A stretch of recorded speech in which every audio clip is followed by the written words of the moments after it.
Hi, I'm Roma. And I'm Jason. We are reporting live to you from the MSC Seascape. Right now we are docked outside their private island, Ocean Key. We are going to be giving you the review of what we thought after our 1 week on our first MSC cruise. The MSC Seascape is one of the newest ships in their line. It was launched in 2022. It is also one of the largest ships in their line with over 6,000 passengers, rivaling the size of the Icon class from the Royal Caribbean and NCL as well. Now, for those of you who are not familiar with MSC, it is a European line.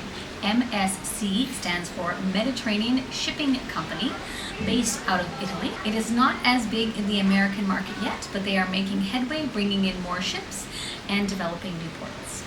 They currently have 8 ships cruising throughout the Americas, and their total line is 23 ships throughout the world.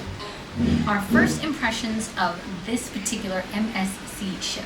The MSC Seascape has a lot of things for people to do. If you're an active person and you love spending time at the pools and love spending time doing adventurous things, there is a lot to do on this ship.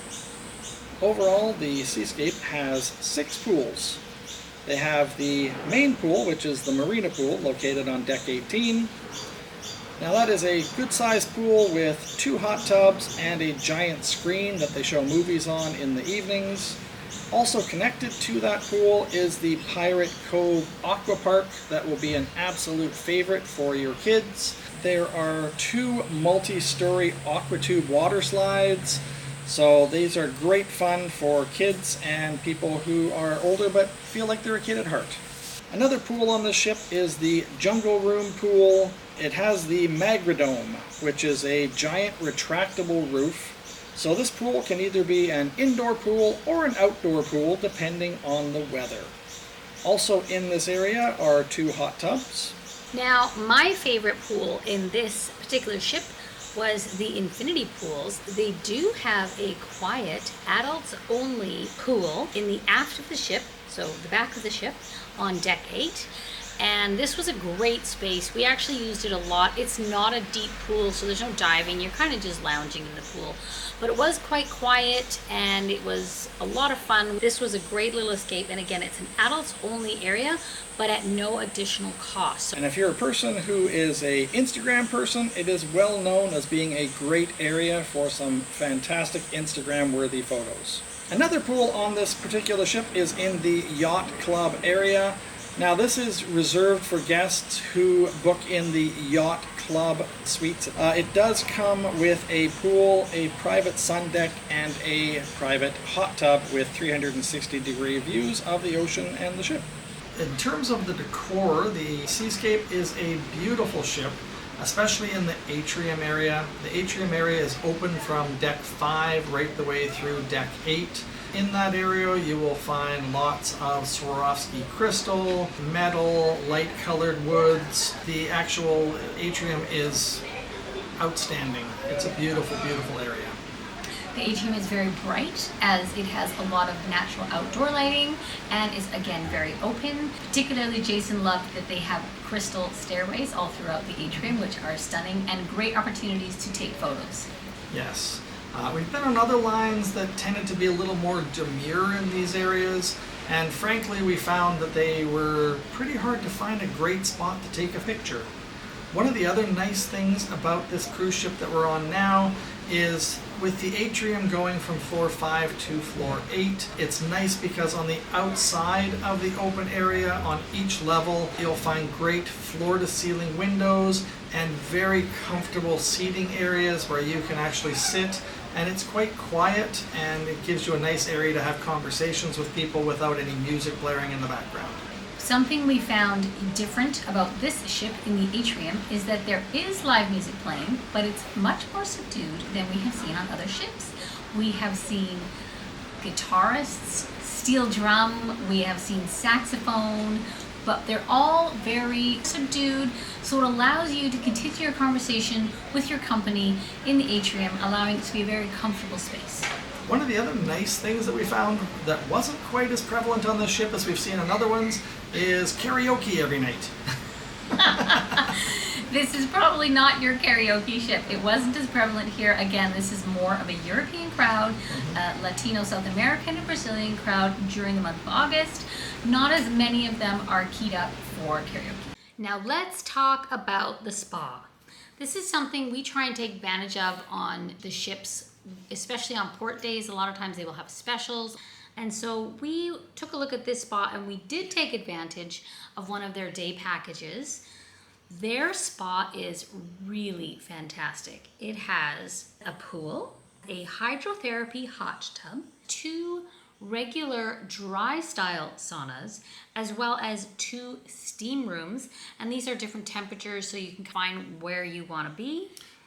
Something that was unique on this ship in their spa area that we took advantage of, was a lot of fun, was they had an ice room. There were sort of chunks of snow and ice and you could rub it around yourself if you were overheating, and you could stand in it and it would cool you right down. They had a salt room, which was very quiet. You could lay there and it has like very dim lighting and you can relax in the salt room. It's very easy to fall asleep there. This particular spa also has rain showers. Now I know that rain showers are offered in a lot of spas, but these were like next level rain showers. So these ones had different types of vibrations you could choose from in your water. You could choose, hard or soft or different types of water. They come with different lighting, so some would turn yellow and orange, some would be blue, and they have sound effects as well. So sometimes there's little birds chirping, or perhaps it's a thunderstorm, depending on what you've chosen. And a lot of them are aromatic, so they have different smells that come along with it. These were actually a real treat. I would definitely recommend using these rain showers. The spa also has a beauty salon, a hair salon, barber shop, nail boutique, and of course, for a lot of people, their favorite thing about the spa is all of the different massage treatments that you can choose from, and this one offered a wide gamut of those. So if you want a very nice, relaxing day on the cruise, or maybe you want to choose the full package and have the opportunity to go in every day, they have packages available, whether it's short or long term that you're looking for. Something very unique about this ship that we haven't seen yet in other ships, but we believe it's a new technology that may be coming forward, is the way that you call for an elevator. On this one, they have a keypad where you push the floor that you want to go to, but you need to do it once for each person that is in your group. The elevator will actually give you an approximate time when the elevator will arrive and tell you which of the 4 elevators in that particular bank that you need to wait for, whether it's A, B, C, or D. The one thing that we found a little challenging, especially at the beginning of the cruise, is there is nothing that explains how the elevator system works. So we continuously saw groups of 3, 5, 7, 8 people that would push the button once, and when the elevator came, there would already be a lot of people in it, and those 7 or 8 people couldn't get on because they'd only pushed the button once, so the elevator didn't know how many people to expect.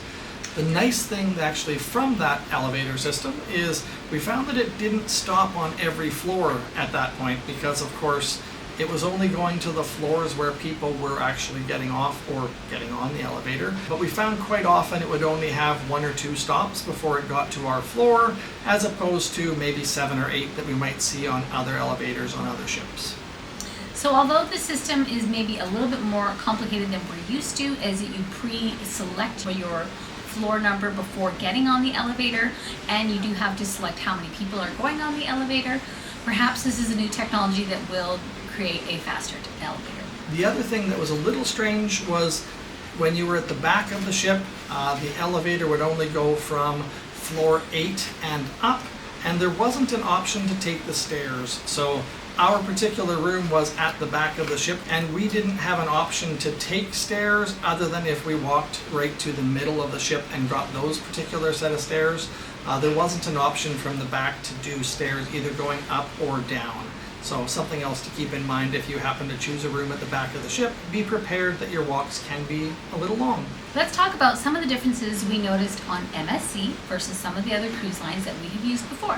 One of the things that surprised us was the amount of smoking and the availability of smoking areas on this ship. It seemed like anywhere outside was a smoking area. There were ashtrays on most of the tables outside. The other one that was quite a surprise was there were actually smoking areas inside the casino. There was a cordoned off area of a selection of machines where people were allowed to smoke. That being said, if you were on one of the machines right beside the little velvet rope that was a non-smoking area, you were sitting 2 feet away from a person who was smoking. So if you are a smoker or you've decided you want to take up smoking, this might be the ship for you. Something else to be aware of in the casino area is that we found out very quickly there is no poker on MSC ships at all. None of the MSC ships will have poker tables. I personally love to play poker, and I have done it on several other lines. Generally, it tends to be a tournament style where you have 1 or 2 events that you play throughout your week of the tour, and I was quite looking forward to playing some poker while on the cruise, but was informed that there is none on any of the MSC line. So if you're a poker player, this might not be the fit for you, but there are a significant amount of slot machines and other casino games, and we did note that there were several people that we came across that had complimentary passes onto the ship through their casino and their casino winnings. So please be aware that MSC is a very casino-friendly ship. One of the other things that we would like to talk about is dining on the ship. So when you are on an MSC cruise, in terms of complimentary dining, you have 2 options. You have the main dining room and you have the buffet. When you look at their literature, it looks like you have 4 options for complimentary dining rooms, but what actually happens is based on the class of ticket that you have, you get assigned to a dining room with a particular table, and that will be your table throughout the cruise. You don't have the option to move from one dining room to another. The meals are exactly the same, so you're not missing out by any means. But while it does appear that you have 4 options for dining besides the buffet, you actually really have 1. So you can have the main dining room or the buffet. What did we like about the main dining room? We found that the meals were good. We did find that the main dining restaurant had much higher end main courses at no upcharge. For example, this past week, some of the meals I had in my complimentary dining included lobster tail, filet mignon, and prime rib, all at no extra charge. And I will say the selection of food in the main dining room was exemplary. Every night there were 4 or 5 items that were the same on the menu for your entree or for your appetizer, but each night you also had 5 or 6 more items that were unique to that particular night. So I would say on almost any given night you would have a choice of, say, 8 appetizers and 8 or 10 entrees, and then you would also have a choice of 7 or 8 different desserts. So I did find that the selection on the ship was very, very good. As we said, the food wasn't quite up to the standard we've grown to expect from the cruise lines, but the service, on the other hand, was great in the main dining room for dinner. We got very lucky and had an amazing server and assistant server as well, and they made our experience in the main dining room exemplary. One of the areas that the main dining room fell short for us was in desserts. I'm a dessert person. I love having some dessert, especially chocolate cake. I will say that the desserts on this ship were a bit of a disappointment. Everything pretty much that we had for dessert was a slab cake. They actually did a really good job in terms of decorating the plates. They did look really nice. But that being said, every dessert pretty much tasted like any other dessert that you had. One other thing that we'll say about the dining room, they've chosen to put the dining room on one of the lower levels of the ship. It's on level 5, which is actually the lowest level of the ship for passengers. The thing with having it down on deck 5 is your windows are all port windows. So they're about a 5 foot in diameter glass window, and there aren't really a lot of them. So the dining room tended to be a little bit darker, and you did not get magnificent views from the dining room during your dining experience. In fact, I went through and looked at it, and I would say there was probably 8 or 10 tables in front of the windows throughout the whole dining room, and it sat 900 people. Something else that we found unusual in this dining room that we hadn't seen on other ships was that there are sets of long tables that are technically disconnected by about 3 inches, but your table mates are so close beside you that you kind of think you should be talking to them, but it sort of feels like it's a private table. So it was a bit confusing, especially if you came in partway through their meal and then you start your meal, you're literally sitting almost at their table. That was something we hadn't seen before. We'd usually seen tables a little more spread out than that. I have found on most other ships, when you are seated with other individuals, they'll seat you on a large round table, and there might be 5 different couples that have never met each other, and you become friends during the actual cruise. It seemed on this ship that they were trying to make you feel like you got yourself a nice little individual table, but really there was no privacy between the 2 tables. We had a table where there was 3 groups of 2 of us sitting right next to each other, and we made some great friends during the cruise, but it didn't feel like we were actually at a private table of our own. In the main dining rooms, there are seated dining times of 5:15, 7:15, and 9:15.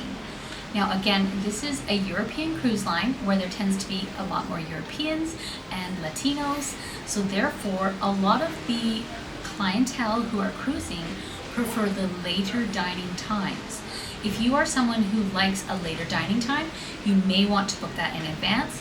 If you're flexible with that, there's a very good chance you can easily get an early dining time. Moving on to the buffet restaurant, something that we found very different and very enjoyable was that this was on one of the higher floors. On this ship, it's on floor 16, and it has floor-to-ceiling windows throughout the buffet area with both views and allowing a lot of light. So it's a very bright, airy area. The buffet is very well laid out. It is very large, so you can get to the same station over and over from many different directions. If you are a cruiser who likes to have many options for your buffet, if you enjoy the stations where someone will make you an omelet specific for you, or a pasta station, or a taco station where they make everything right there for you, that's not something that we found was as prevalent on this particular line as we have on other lines. On the MSC cruise line, it is a European line, so you will find, especially during the summer months, a lot more of the cruising clientele are European, South American, and foreign language speakers. So if you are here thinking you're going to find a lot of English-speaking friends, this is maybe not the fit for you. However, if you would like to practice up on your Italian or your Spanish, this may very well be the cruise of a lifetime. On this ship of 6,500 people, during the August month, there were only 1,200 English speakers on board. So keep in mind, this is a great opportunity to practice your secondary language skills. With the clientele that is more inclined to use the MSC ships, they tended to be a bit younger. We noticed that a lot of the crowd was between maybe their late 20s and early 40s. And again, these are Brazilians, Argentinians, and a lot of Europeans. So they tend to have a different dress attire, especially around the pool area, than you may see on other ships. They are perhaps less conservative than you may be used to. So if this is something that is offensive to you or a little bit over the top, this might not be your particular cruise line. One of the things that was great on this cruise was that the music in the lounges and the bars and in the atrium area tended to be a bit more reserved, which was nice. We found on a lot of other lines, you know, you're sitting in a lounge, you're trying to have a conversation with new friends that you met at dinner, and you couldn't actually have an enjoyable conversation because the music was so loud.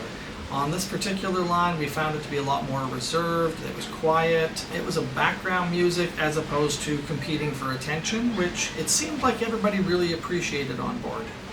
And considering that the clientele was a bit younger on this ship, it was surprising that a lot of the music was jazz and it was more subdued. We heard saxophones, there was violinists, there was jazz pianist, a guitarist, steel drums, but again, very subdued and at an appropriate level, whether it was in the atrium or in one of the specialty bars, you were still able to speak to your company.